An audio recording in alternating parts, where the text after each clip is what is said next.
আসসালামু আলাইকুম রহমতুল্লাহ বারকাতু।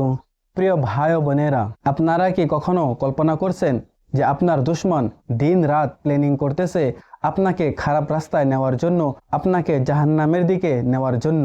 আপনার সে দুশ্মন হলো শয়তান, ইবলিশ। আল্লাহ তাআলা কোরআনে কারিমে বলেন, ইন্না শয়তানা লাকুম আদুউন ফাত্তাখিযুহু আদুওয়ান, যার মানে হলো যে শয়তান আমাদের দুশ্মন এবং আমরাও যেন শয়তানকে দুশ্মন হিসেবে গ্রহণ করি।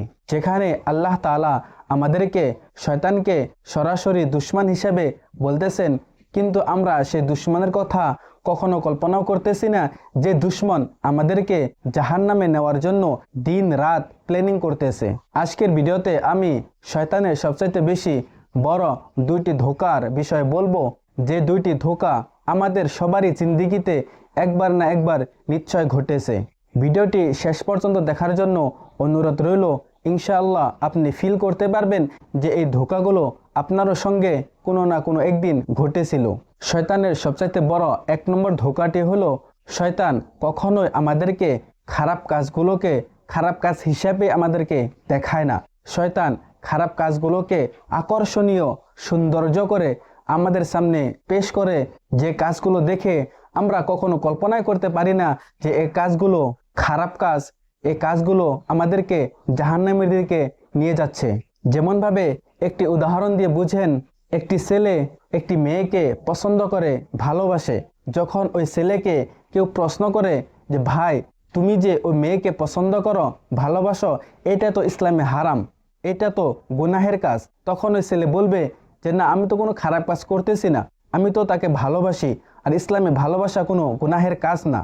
অথচ ইসলামে বিয়ের আগে একজন ছেলে একজন মেয়ের সাথে কথা বলাটাও হারাম, আর সেখানে ওই ছেলে ওই মেয়ের সাথে দিনরাত কথা বলতেছে, রেস্টুরেন্টে দেখা করতেছে, তারপরও বলতেছে যে সে কোনো খারাপ কাজ করতেছে না, সে কোনো গুনাহের কাজ করতেছে না। প্রিয় ভাইয়েরা, এটা হলো শয়তানের সবচাইতে বড় ধোঁকা।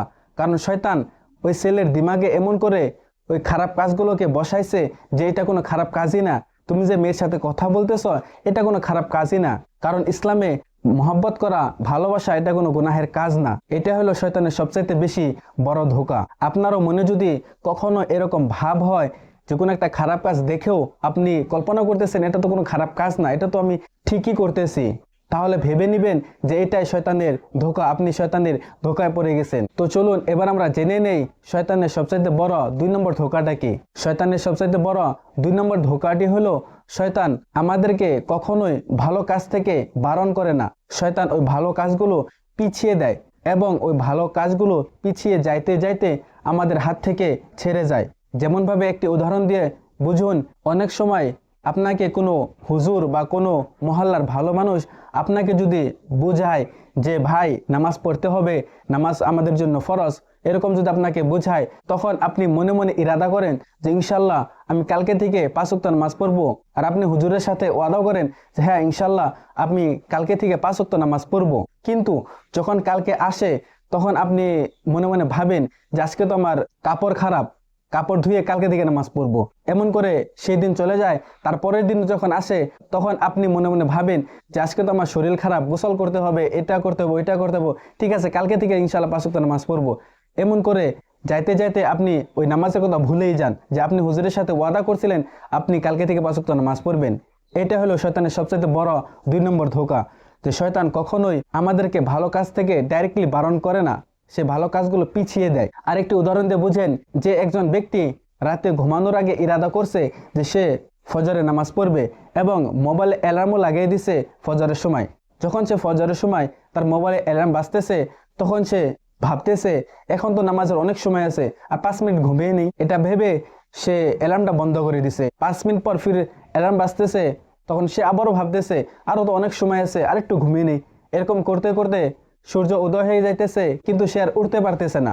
এটা হলো শয়তানের ধোঁকা। যদি আপনার মনে এরকম কখনো ভাব হয় যে নামাজের সময় চলে যাইতেছে, কিন্তু আপনার মনে হইতেছে যে আরও তো অনেক সময় আছে, একটু পরেই যায়, আর 5 মিনিট পরে যায়, তাহলে ভেবে নেবেন যে এটা শয়তানের ধোঁকা, এটা শয়তান আপনাকে ধোঁকা দিতেছে।